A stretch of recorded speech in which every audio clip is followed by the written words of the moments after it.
Gracias, Néstor, por recibirnos en su casa. Es muy gentil de su parte. Han pasado algunos días, ha llegado un poco la calma, ya como que se ha volteado la página.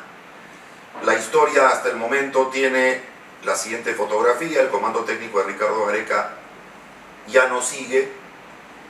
Juan Carlos Oblitas en la federación continúa.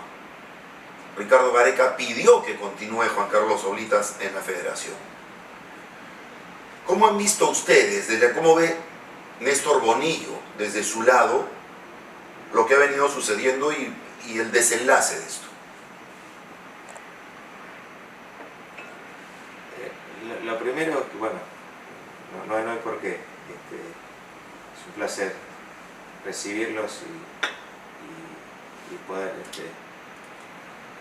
atenderlos en mi casa. Lo primero, tengo que ir por el sentimiento, un sentimiento de tristeza. Ese es el sentimiento que tengo.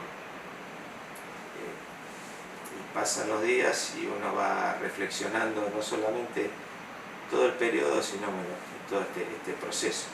Entonces, lo primero que tengo que me sale decir es esto: tengo un sentimiento de tristeza, porque entiendo que esto, en definitiva,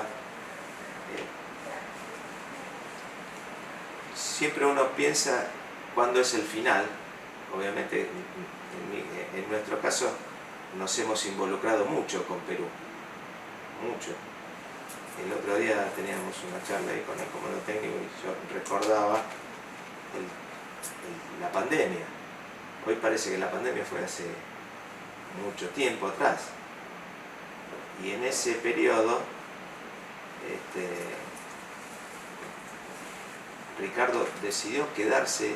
Él fue el único que se quedó. Yo tuve un viaje corto, un viaje humanitario en ese momento, que lo hizo la embajada argentina con un Fokker, un viejo avión que paró en Salta y después llegó a Buenos Aires.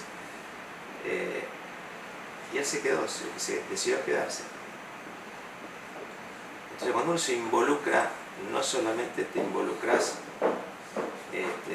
laboralmente, cuando te empezás a involucrar afectivamente, que era esta parte, empieza uno a tener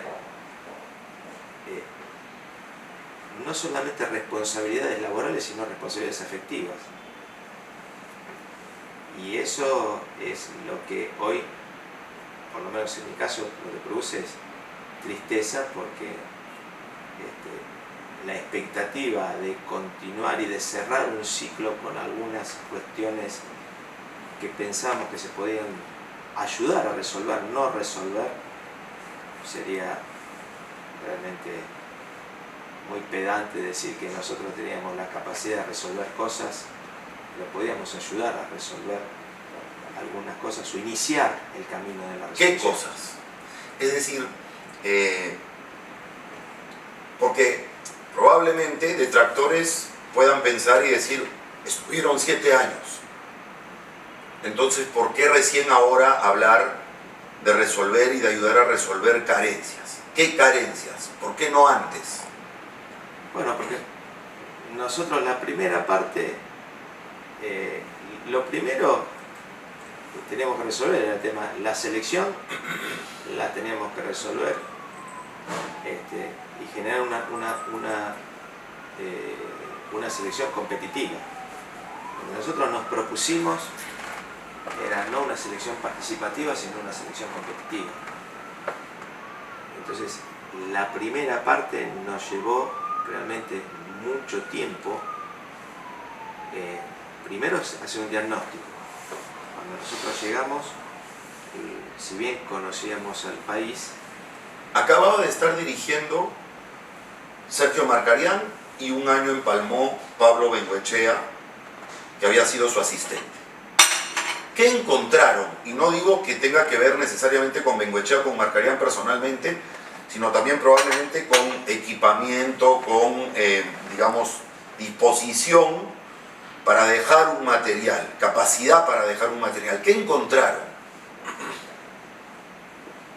Bueno, ahí tengo que decir algunas cuestiones que el advenimiento de lo que es hoy la tecnología es bien cortita en el tiempo. Todo es muy rápido. De hecho, nosotros cuando llegamos acá, el WhatsApp, por ejemplo, se escribía, no se podía hablar. Al poquito tiempo, uno empezó a llamar por WhatsApp. ¿Y esto cuánto hace? 6 años, 5 años. Entonces hay un cambio, pero brutal en los últimos 10 años, de lo que es el aspecto tecnológico. Entonces no es que Marcariar o Bengoechea no dejaron nada, sino que el cambio fue brutal en eso.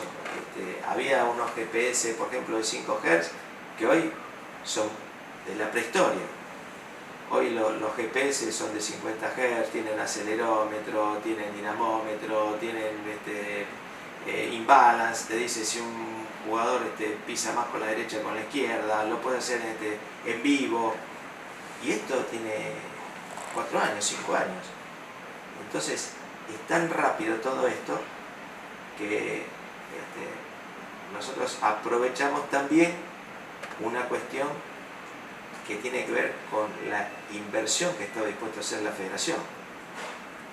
La federación estaba dispuesta a hacer una inversión porque lo que nos preguntaba Edwin Oviedo cada vez que nos sentábamos con él es ¿cómo podemos mejorar? ¿Qué nos falta para mejorar? ¿Qué es lo que tenemos que hacer para mejorar? Entonces, ahí nos dieron la chance. Digamos que por lo menos había una visión política, digamos, hacia la ejecución, hacia la superación, una visión de superación. Absolutamente, absolutamente. Por eso se empezaron a crear distintas áreas, se mejoraron otras.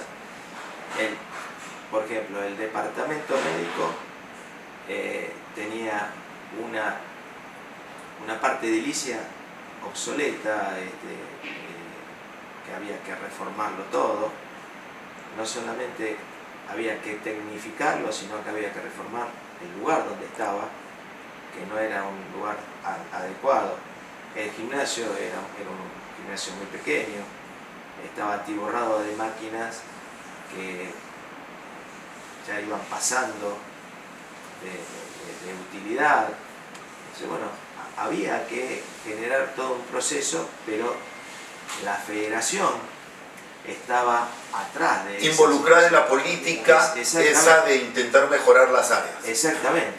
Bueno, yo puedo decir, bueno, vamos a mejorar esto, y si el que me contrata, aunque no puedo, no tengo, no estoy en capacidad de hacerlo, no es mi política o no tengo el dinero, bueno, es complejo que se pueda hacer.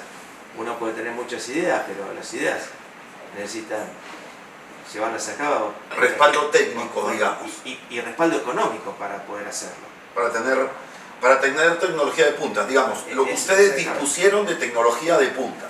Y sí, y se hizo una gran inversión en todo, porque pasamos de un departamento médico con poca cantidad de gente a un departamento médico estable, con un deportólogo, con 4 fisioterapeutas ahora de selección mayor. Ahora empezaron los de menores, los de fútbol sala, los de fútbol playa, y se hizo un departamento médico, lo de femenino, fue creciendo, no había nutricionistas. ¿Eso fue gestión del comando técnico o de la dirección deportiva de Juan Carlos Oblitas o de la política de la federación? Nosotros nos metimos en la parte de selección mayor. Después el resto se fue creando producto de la gestión de la gente que trabajaba en las áreas para que esto acontezca. Pero nosotros siempre no nos desviamos de la selección mayor, porque nosotros teníamos el desafío de arranque de llevar la selección, que en ese momento estaba puesto, no sé si entre 50 y 60 del ranking FIFA, y que no solamente no clasificaba, sino que tenía un muy mal récord de visitantes, que era muy poco posible generar una clasificación.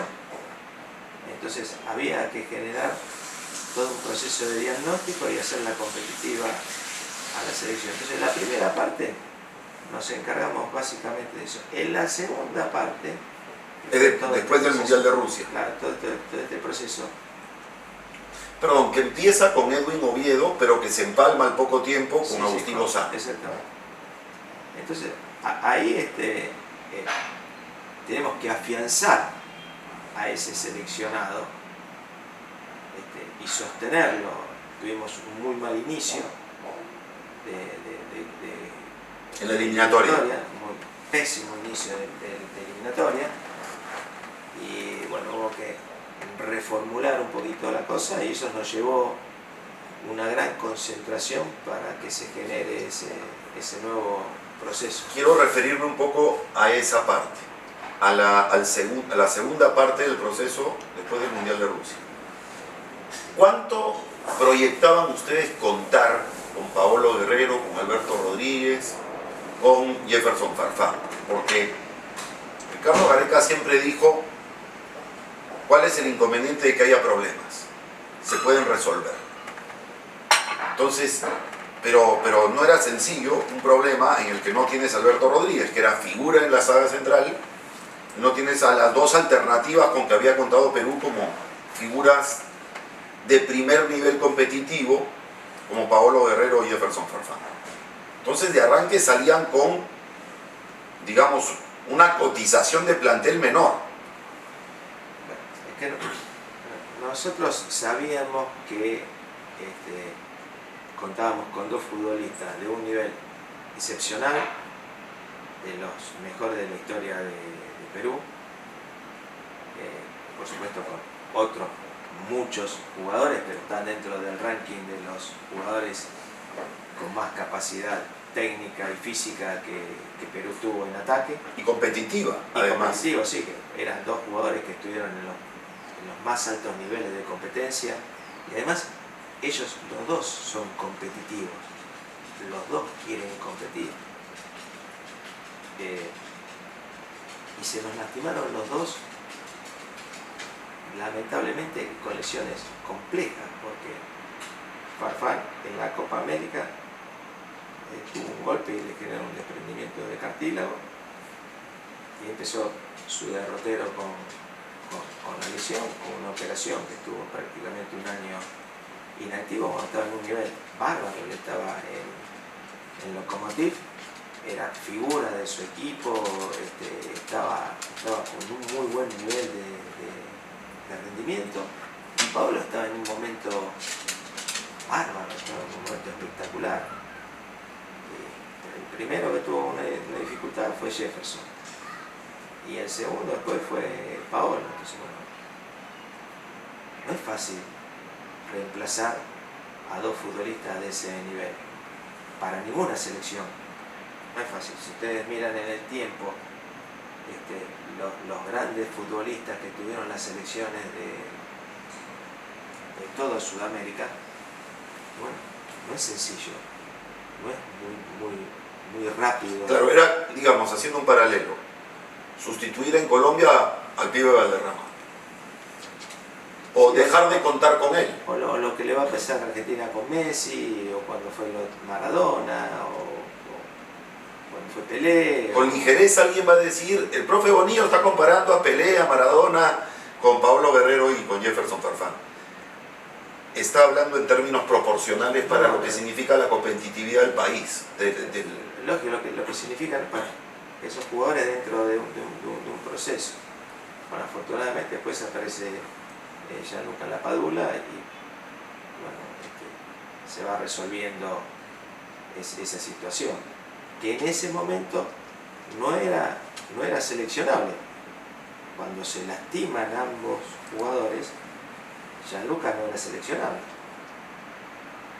Entonces, bueno, aparece Gianluca, que no es menor que te aparezca de nuevo un goleador. Bueno, y ahora van apareciendo. Que además rindió, ¿no? Porque claro, entre lo que anotó y participó con asistencias de gol, rindió Gianluca Lapadula. Claro, funcionó muy bien. ¿Y cómo fue visto el caso de Santiago Ormeño?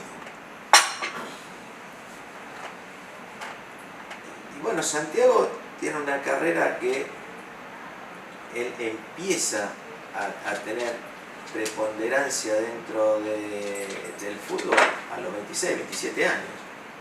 Él empieza en ese momento a tener una continuidad que no había tenido hasta ese momento, creo que 25, 26 años. Bueno, se lo tomó obviamente con alegría porque son puestos complejos de resolver, son puestos complejos de resolver, ¿cierto? Entonces, bueno. ¿Por qué hay escasez de goleadores en Perú? Siempre toco el tema. Se dice aquí, en Perú, muchos extranjeros. Yo soy partidario de que haya más extranjeros, porque más extranjeros implica más competencia, hacer más difícil llegar a primera, exigir mayor nivel para estar en primera, no por cantidad de jugadores, sino por calidad. Entonces siempre pienso, ¿por qué mejora aquí no en México? Porque compite con mejores jugadores. Bueno, lo que pasa es que Perú, el problema más serio que tiene Perú, para mí, esto es absolutamente personal, es un problema de volumen. Perú tiene poco volumen de futbolistas. Entonces, cuando tenés poco volumen de futbolistas, obviamente te llega arriba de todo menos cantidad de esa población de elite. ¿No es cierto? Si uno hoy comparamos a Perú como exportador de futbolistas, solamente supera a Bolivia. La liga no vende jugadores, los únicos que venden jugadores son en la selección. La liga vende muy poca cantidad de futbolistas porque se produce muy poca cantidad. Se produce calidad porque hay una transmisión de gestos técnicos de altísima calidad, especialmente en todo lo que son los 1 contra 1. Nosotros teníamos mapeado a Perú con respecto a lo que es los 1 contra 1 ofensivos y estaba muy por encima del resto de los competidores. Quiere decir que el jugador tiene una ventaja, el jugador peruano, esa capacidad que tiene para driblear, lo pone en un escalón. Claro, en el 1 diferente. contra 1, en gambeta, en desequilibrio individual, Perú es uno de los líderes. Sí, es un líder dentro de de la cantidad enorme que tenemos nosotros de partidos analizados. Perú está bastante por encima en todo lo que es el 1 contra 1 ofensivo. Quiere decir que salen jugadores con una característica distintiva y diferente. Desequilibrio individual. Digamos, ese es el sello del jugador peruano. Sí, sí. Es un jugador diferente con respecto a... Aparte es como que transmiten esa cuestión de elegancia que tiene, es distintiva. Uno ve a un jugador peruano cómo da un pase, cómo se mueve, y tiene una característica distintiva que se va transmitiendo a través de lo que se van viendo. Deme ejemplos de jugadores, no todos, quizá uno si es que quiere, ejemplos de jugadores que a ustedes les llenaban el ojo y que, digamos, personificaban esa característica de la que me hablan. Vamos a sacar la perra, porque si no molesta. Vaya, vaya. Agárrenla, si no. Muy bueno. ¿Fue? Jugadores que llenaban el... Bueno, Andrés Carrillo es un jugador elegante, y Cristian Cueva, un jugador tiene cosas diferentes. Inventiva, eso es improvisación. La improvisación. Son jugadores que tienen una capacidad de resolver situaciones de una impronta diferente. Bueno, esos son los jugadores que vienen copiando a los que estuvieron antes, ¿no es cierto? Que se va transmitiendo, porque... Que es como lo sienten, digamos, de forma natural, como les brota. Uribe, Julio César Uribe, o Cubilla, o Cueto, y uno lo quería jugar y tiene una característica muy particular para el uno contra uno, para gambetear, para sacarse un jugador de encima. Pero ustedes no tenían ni Cubilla, ni Uribe, ni Cueto. No, bueno, pero estaba Cristian Cueva y apareció Flores y apareció Andrés Carrillo. ¿Cuáles son las 3 cosas que consideraría Néstor Bonillo que eran lo mejor de la selección? ¿Cuáles eran los 3 elementos que hacían a la selección competitiva? Porque uno ve los planteles, siempre Sí. uno... Es la visión que en general todos tenemos. La gente que ve fútbol lo primero que dice es Perú en términos de cotización es penúltimo quizá. En términos de jugadores y dónde juegan, muchas otras selecciones tienen mejor plantel en la lista. Bueno, lo ¿Qué primero hizo? que se me viene a la mente y que quizás no tenga que ver estrictamente con lo futbolístico, sino con lo que el jugador de selección disfruta de estar en la selección. Pero no siempre fue así. Bueno, yo hablo por lo que me tocó vivir. Pero ¿por qué disfrutaban de estar en la selección?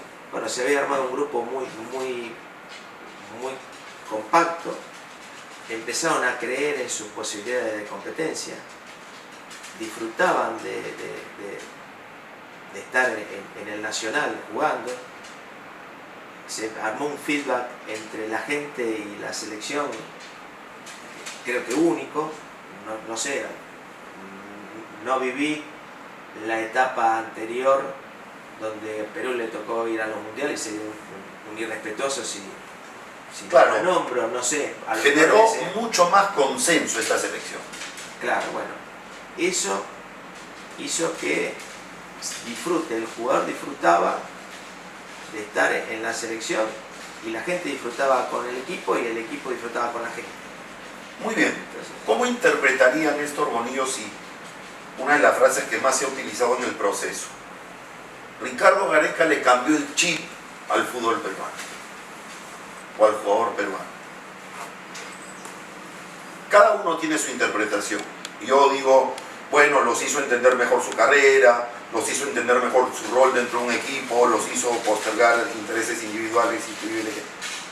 Eso, pero digamos, el plantel, ¿cómo toman ustedes el cambio de chip? Los hizo creer. Ustedes no se olviden que fue una cuestión permanente. ¿Qué recibía el jugador peruano de forma permanente? No se puede. De hecho, se creó una canción que se llamaba Sí se puede. ¿Por qué te dicen que sí se puede? ¿Te quieren convencer de sí se puede? Es porque alguien te dijo que no se podía. Nadie te dice sí se puede si yo no estoy convencido de lo contrario. Si estoy convencido que sí se puede, ¿por qué me van a tener que convencer que puedo? Si yo estoy convencido. Si alguien me está diciendo sí se puede, es porque en algún momento Es que no creen en mí. me dijeron que no podía. ¿No es cierto? Y acá fue sistemático, era sistemático. El no se puede, somos menos físicamente, somos menos genéticamente. Era menos, y nosotros estábamos convencidos, especialmente Ricardo, estaba convencido y a mí me tocaba demostrar en la parte física, demostrar que todo lo que se decía era mentira. Entonces, el primer objetivo que me planteé es cómo le muestro a estos jugadores que es mentira, que son menos físicamente, que genéticamente son inferiores, cosa que todavía lo sigo escuchando en algunos momentos y que estoy absolutamente en desacuerdo, totalmente en desacuerdo con quien sostiene eso, absolutamente. desde la altura. Nosotros tenemos un promedio de altura de 1,79 y las selecciones que nos superaron por 1,80. Entonces, no sucede eso, no sucedía eso y había que demostrarlo. Yo no le podía decir, vos sos bárbaro, mirá, yo te veo, no, había que empezar a construir algo. ¿Es el caso de Miguel Araujo? Bueno, Miguel lo hizo público, sí, fue el caso de Miguel Araujo, pero fue el caso de todos, donde uno con datos le empezamos a mostrar qué era lo que sucedía, en qué nivel estaban de competencia. Por supuesto que no le acontece a toda la liga, por eso nosotros seleccionamos a determinados jugadores. ¿Qué planteó Ricardo? Cuando nosotros empezamos a acumular datos y empezamos a armar este área de análisis de la parte técnica, táctica, física, nutricional, psicológica, médica, etcétera, etcétera, que se fue entrecruzando todos los datos, un trabajo fantástico donde hoy la federación goza de una cantidad enorme de datos, que no solamente es una acumulación de datos, sino una calificación de esos datos. ¿Qué propuso? Bueno, elijamos de bueno más. Yo con bueno más, comparado con los datos que teníamos de los rivales que nos iban enfrentando, competimos. Con ese bueno más competimos. Entonces, a partir de ahí, empezamos a buscar jugadores que tengan ese bueno más en todas las variables, no solamente en la parte física, en la parte técnica, en la parte táctica, en la parte anímica, en su capacidad de entender la carrera. Cuando ustedes escuchaban de jugadores que eran mencionados, yo por ejemplo más de una vez he hablado del talento que yo veo en Marcos Yuya. También una percepción, simplemente percepción porque no tengo data, de que le faltaba para el ritmo internacional, para la competencia internacional, en condición atlética. Era así, digamos, había algunos jugadores que eran deficitarios en condición atlética y eso hacía que un posible aporte no lo pueda hacer. El jugador, para ser elegido por la selección, tenía que pasar por todos estos parámetros en esa condición que yo les digo, de bueno más para arriba. Entonces, bueno, algunos iban quedando. Bueno más significa sobre 10, de 7 para arriba. Sí. Entonces, tenía que estar en una categoría, en todas las áreas, no en el área física. Había algunos que a lo mejor estaban en 8, 9 en el área física y a lo mejor en el área técnica estaban más abajo o en la toma de decisiones estaban más abajo. Entonces, el futbolista tenía que estar en todos esos parámetros de evaluación donde se lo miraba desde todos los lugares, lo miraba con datos y también se lo miraba desde otro lugar. Es un juego que tiene presencia, es un juego que decide bien, que juega en todas las canchas de la misma manera, juega de local, de visitante lo mismo, que es un jugador que uno le ve proyección por distintas situaciones. Bueno, las herramientas nos ayudaban, pero son herramientas. No es que nosotros tenemos un algoritmo en eso, no hay ningún algoritmo que te dé un dato y diga, este es un juego de selección porque tengo datos. No. Esto es una herramienta. Nosotros lo que queremos es una herramienta que nos ayudó a tomar mejores decisiones, pero que las decisiones no son solamente por la herramienta.